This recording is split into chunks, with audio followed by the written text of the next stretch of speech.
How's it going, everyone? I want to give you guys a heads up on your last chance to pick up the PlayStation Plus Essential titles for the month of April, as the May titles will be cycling in. On top of that, last chance for some free DLC, and want to round out the video by looking at some great PlayStation 4 and 5 game deals that are available right now. We'll get to those at the end of this video. But yes, this is your last chance to pick up the April PlayStation Plus titles. Remember, you have to add them to your library, and then as long as you are a PlayStation Plus subscriber, they are yours to play. It works differently than PlayStation Plus Extra. I still see a lot of confusion in regards to that. PlayStation Plus Extra is a game catalog subscription service, so once those games rotate out, that's it. Those games are gone from the service. It does not matter if you've redeemed them, it does not matter if you've downloaded them, the game is no longer a part of the catalog, it's gone. That is not the case with PlayStation Plus Essential, because the game is actually being added to your library as a digital download. The only thing is, Sony does lock you out of accessing your PlayStation Plus titles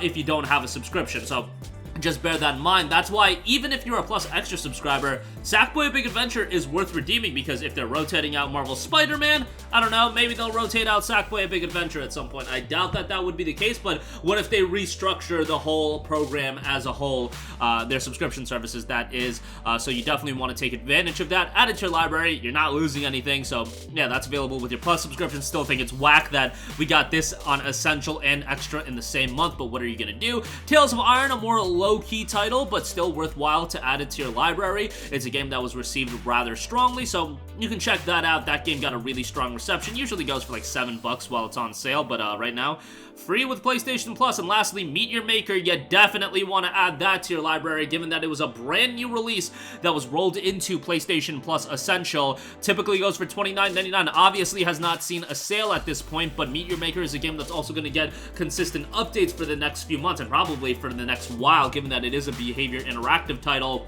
They've already gotten a roadmap as far as what they're going to be rolling out as a part of the game's first initial wave of updates. A lot of free updates will be rolling out for that game as well, so definitely, as far as value goes, Meet Your Maker is probably the best game to check out, even though Sackboy: Big Adventure is $59.99. That goes on sale for like, you know, $15-20, so not really that much value there, given that it's a couple of years old at this stage of the game. But Meet Your Maker, again, came out back in early this month, and this is your last chance to add it to your library. And again, once it's in your library, that's it. You can access the game as long as you're a Plus subscriber.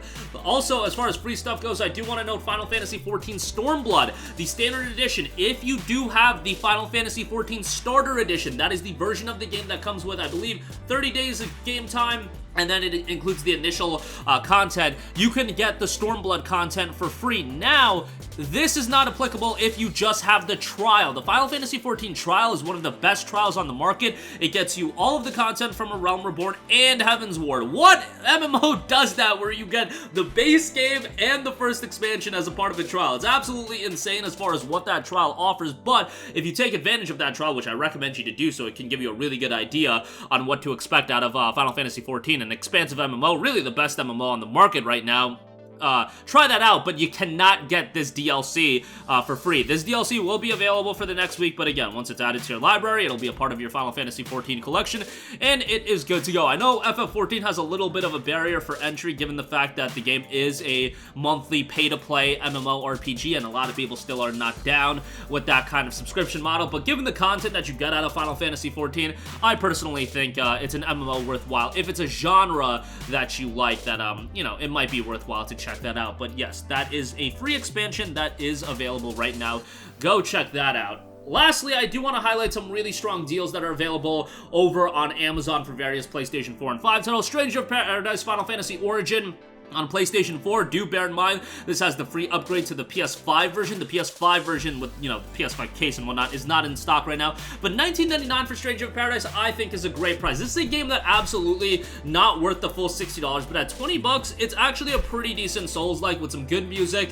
The combat is good, and there are difficulty settings. You know, if you do want an easier experience, you can tailor it how you want to. The story is nonsensical. You know, it's just completely comedy, and Jack is one of the funniest main characters, I think, ever, given how cringe he is, but, still, overall, the strengths of Stranger in Paradise certainly outweigh the negatives. There is some DLC available. Obviously, with the $19.99 purchase, you won't get that, which is a bummer, but, yeah, the Digital Deluxe Edition is quite expensive, so wouldn't be looking at that at this stage of the game either. Next up, we have Tactics Ogre Reborn, 40% off for $29.99. The initial $49.99 price tag for this was a little bit high for my liking, but at $29.99, you are getting a really solid tactics-based game, and a game that is incredibly challenging, so bear that in mind. It does have some replayability, but this game is incredibly challenging, so if you're, you know, an ardent fan of tactics games, if you want a tactics JRPG, or you enjoyed Tactics Ogre back in the day on the PlayStation 1 or PlayStation Portable, sure, check it out. Just do bear in mind that this is a game